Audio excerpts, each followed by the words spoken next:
Şimdi savaş gündemine ara verip Rusya'ya gidelim. Ruslar sandık başında. Pazartesi günü tamamlanacak devlet başkanlığı seçimi dün itibariyle başladı. Birçok kişiye göre kazanan şimdiden belli. Elbette Vladimir Putin'den bahsediyoruz. Öyle ki Avrupa Konseyi Başkanı Charles Michel de seçim sonuçlanmadan Putin'i büyük zaferinden dolayı tebrik etti. Rusya'daki demokrasiyle de alay etti.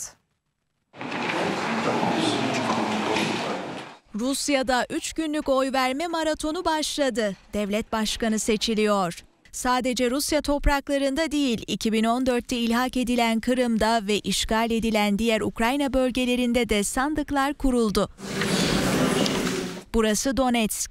Burası ise 4 hafta önce Rus işgali altına giren Avdiivka. Savaş mağdurları sandığa gitti. Daha iyi olması için oy veriyorum. Bu yaşta ne umduğumuzu bilirsiniz. Bir parça ekmek alabilmek, daha yüksek emekli maaşı alabilmek istiyoruz. Rusya Savunma Bakanı Sergey Shoigu ve Genelkurmay Başkanı Valeri Gerasimov birlikte oy kullandı. İkilinin nerede oy verdiği belirtilmedi.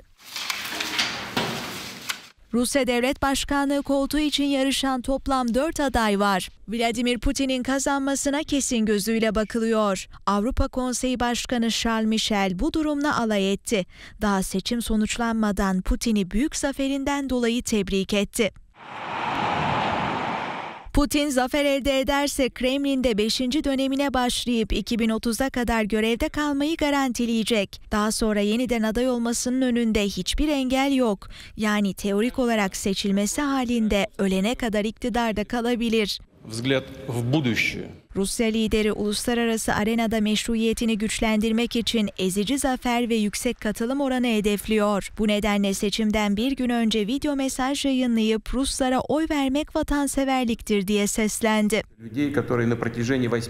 Seçim maratonu başlarken Rusya'nın Ukrayna sınırı yine karıştı. Belgorad'a füze ve İHA saldırıları yapıldı. Can kaybı var. Kremlin Sarayı saldırıların seçimlere gölge düşürme amacı taşıdığını söyledi.